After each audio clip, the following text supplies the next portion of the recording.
Imagine standing at the threshold of an ancient temple, its walls carved with symbols that seem to pulse with a life of their own. The air hums with an energy that is neither sound nor silence, but something in between, a whisper from the edges of time.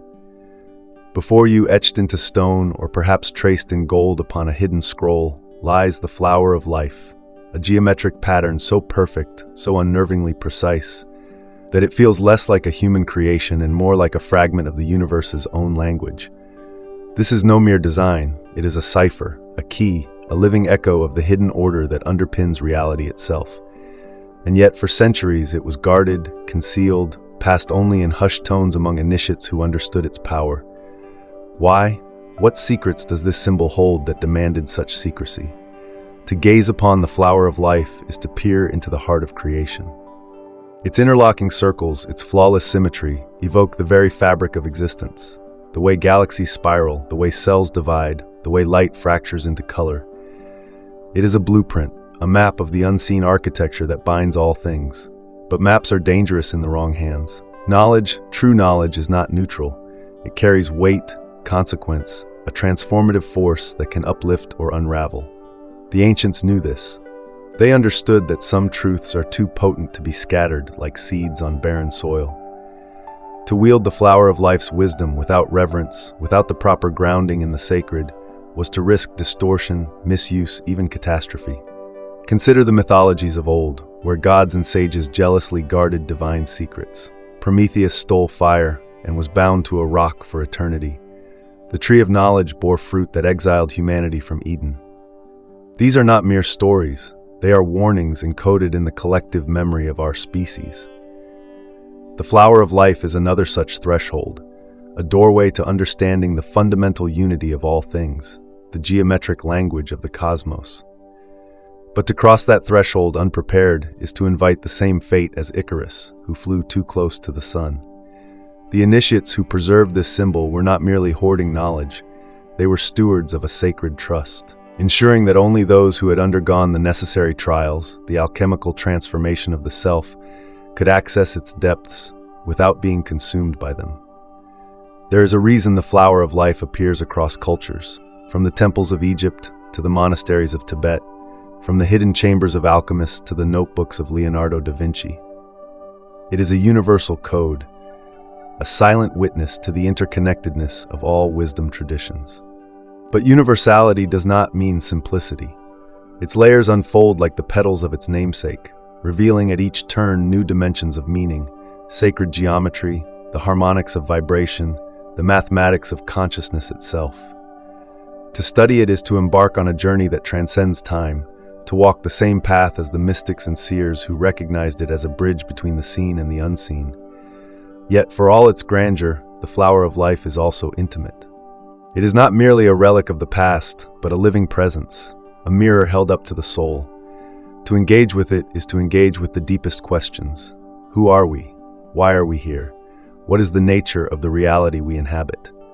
The answers are not given freely. They must be earned, teased out through contemplation, through the slow unraveling of the self that stands between the seeker and the truth. The ancients guarded this knowledge not out of malice, but out of necessity, because to encounter the flower of life is to encounter the self, and that meeting, if approached without preparation, can shatter as easily as it can illuminate. So we begin at the beginning, with awe, with humility, with the recognition that what we are about to explore is not merely a symbol but a living force. The flower of life is both a map and a territory, a guide and a destination. To understand why it was hidden is to take the first step toward uncovering what it means to truly see.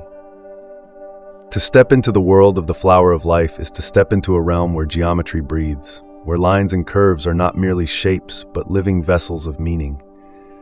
At its heart, this symbol is a silent teacher, speaking in the language of proportion, harmony, and infinite repetition. Its core themes are not abstract ideas but living principles, echoes of the same patterns that govern the spirals of galaxies, the branching of trees, and the rhythm of a beating heart. What then are the truths it guards so fiercely? First, there is the principle of unity in multiplicity.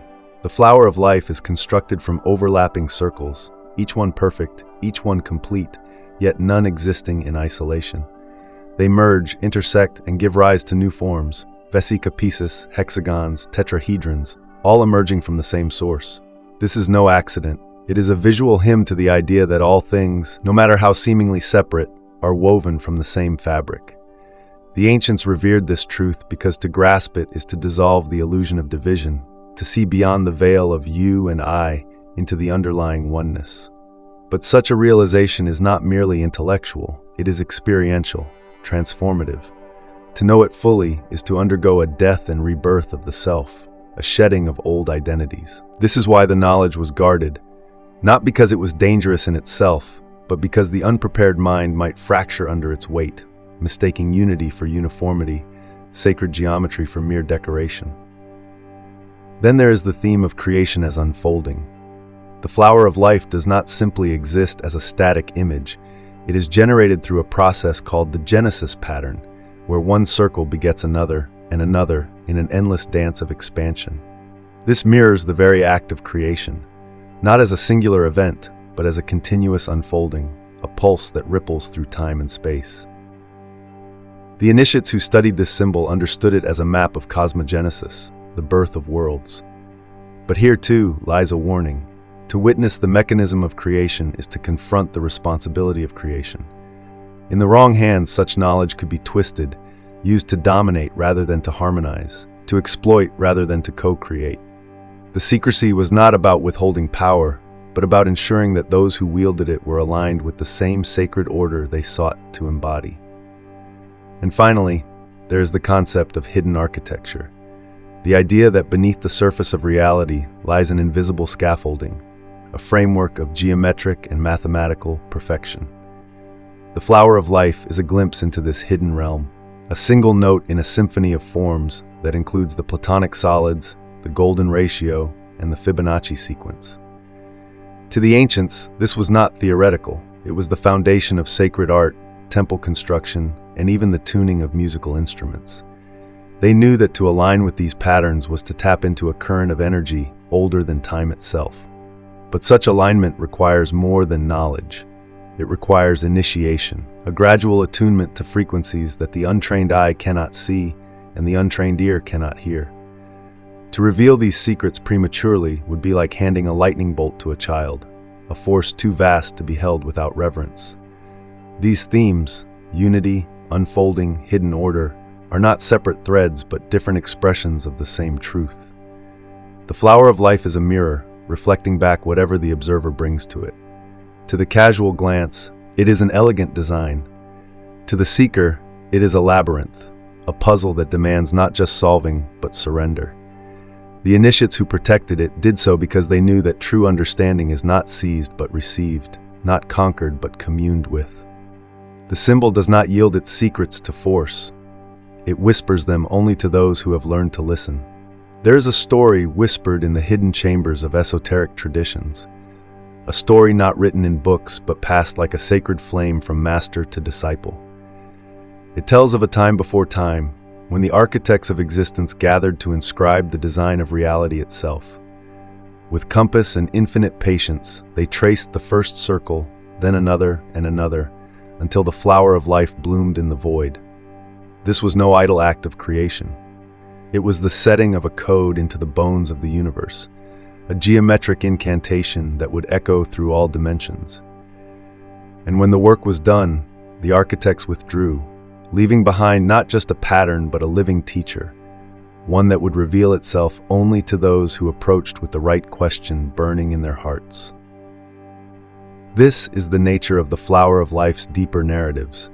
They are not linear tales with clear beginnings and endings, but layered allegories that shift and unfold like the symbol itself. One such story speaks of a forgotten civilization, perhaps Atlantis, perhaps something older, where the flower was not just studied but lived. In this world, temples were built upon its proportions, music was tuned to its harmonics, and the very act of governance was aligned with its principles of balance and unity. The people did not worship the flower of life.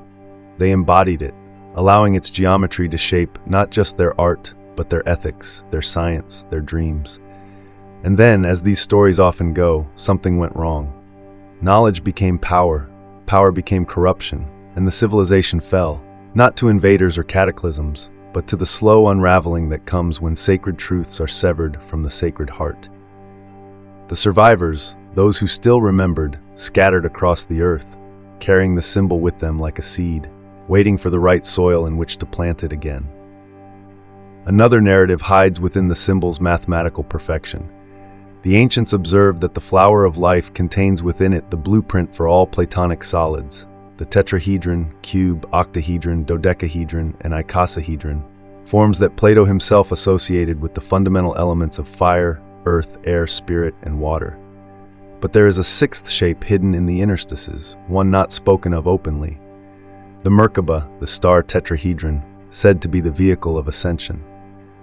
Here, the story takes a turn inward, suggesting that the flower does not merely describe the outer cosmos, but also maps the inner journey of the soul. To meditate upon its patterns was to activate an inner alchemy, a spinning of light that could, if one was prepared, carry consciousness beyond the confines of the known world. Perhaps the most poignant of these narratives is the simplest. The tale of a seeker who, after years of study, finally sits before the flower of life and asks, "What are you?" And in that moment, the lines begin to move, the circles to spin, until the symbol is no longer on the page but everywhere, in the seeker's breath, in the spaces between stars, in the silent pulse beneath all things. The answer, when it comes, is not in words but in a knowing that dissolves the question itself. This is why the symbol was guarded, not because its secrets were too complex, but because they were too simple. The mind, trained to unravel complexities, often fails before the obvious. The greatest truths are not hidden in shadows, but stand plainly in the light, invisible only because they are too close to see. These stories, whether myth or memory, point to a single realization. The flower of life is not an object to be decoded, but a mirror to be stepped into. Its narratives are not about the past, but about the present, about the choices we make when faced with the patterns that underpin our world.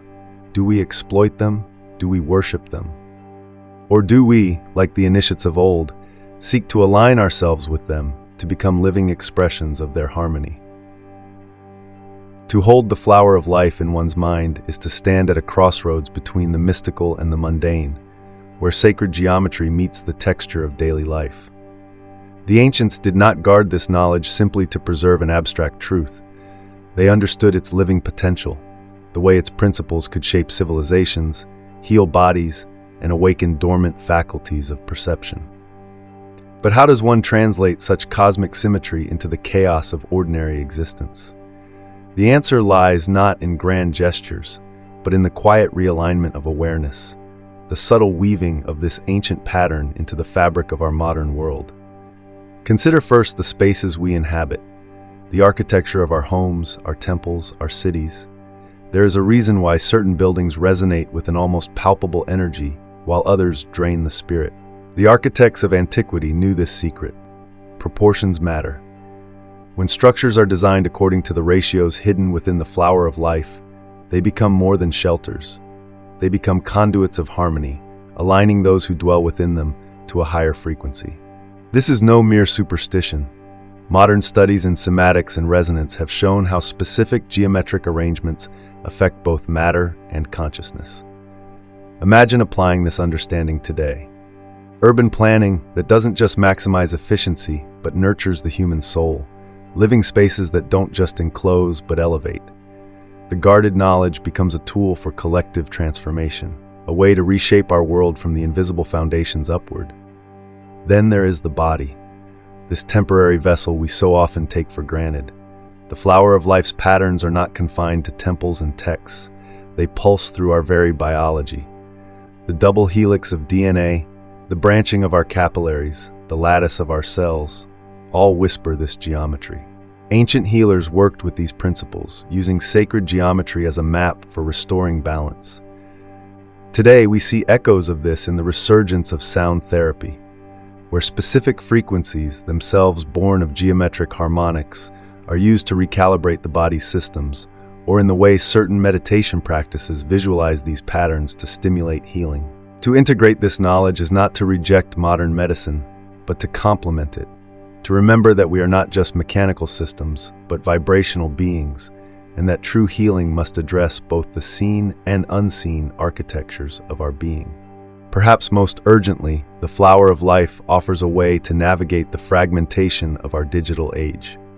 In a world of endless distraction and artificial divisions, this symbol reminds us of the underlying unity, not as a philosophical concept, but as a lived experience.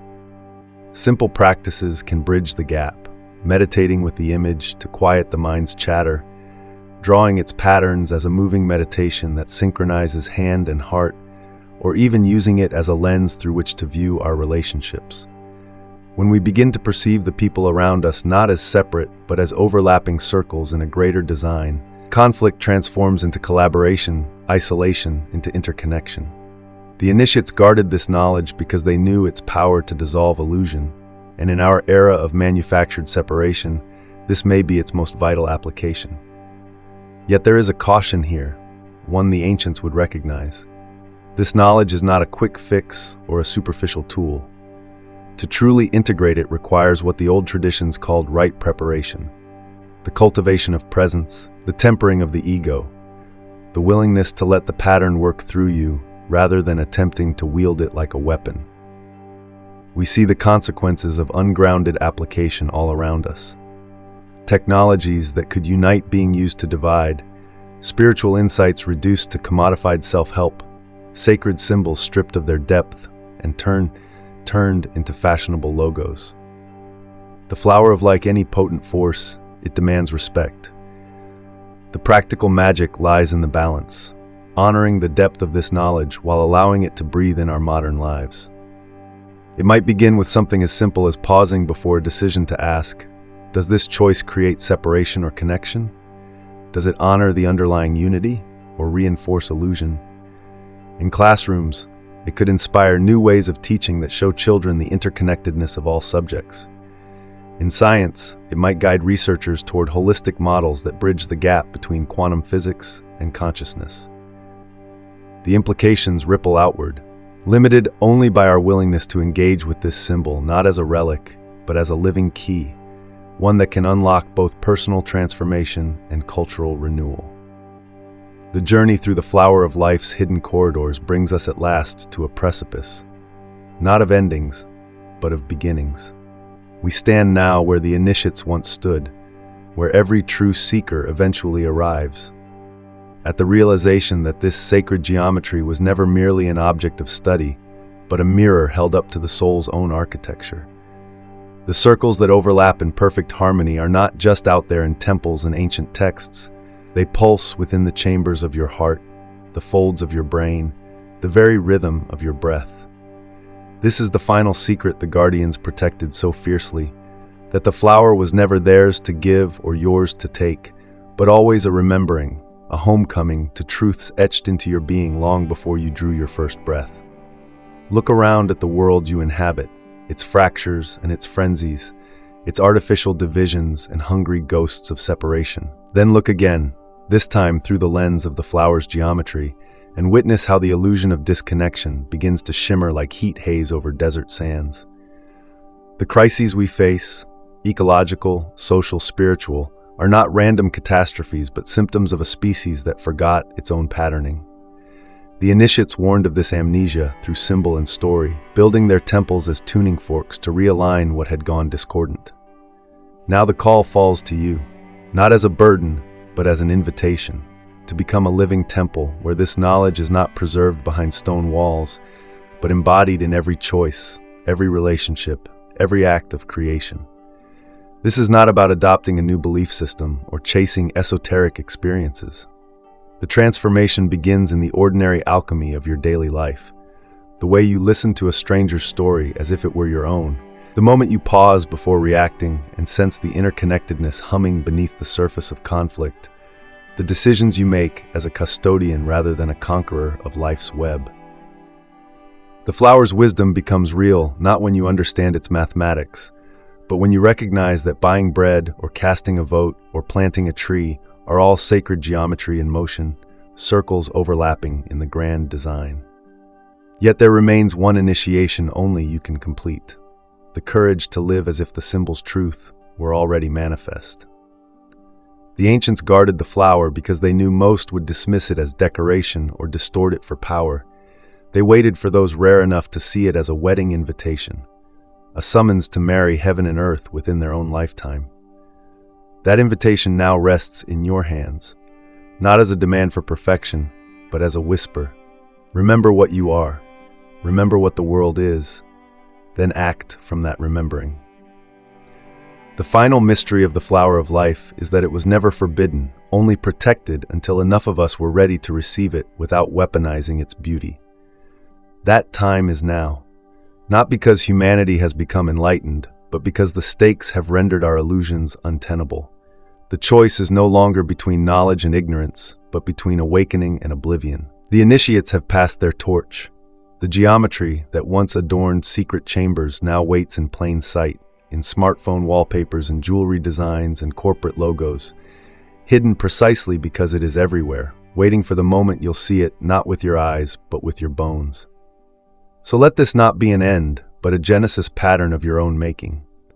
Draw your first circle, one act, one moment of full presence, and let it ripple outward. The design will complete itself through you. After millennia of guardianship, the flower of life has finally found its most fertile soil, not in vaults of stone, but in the hum of your awakened attention, in the space between your heartbeat and the world's need.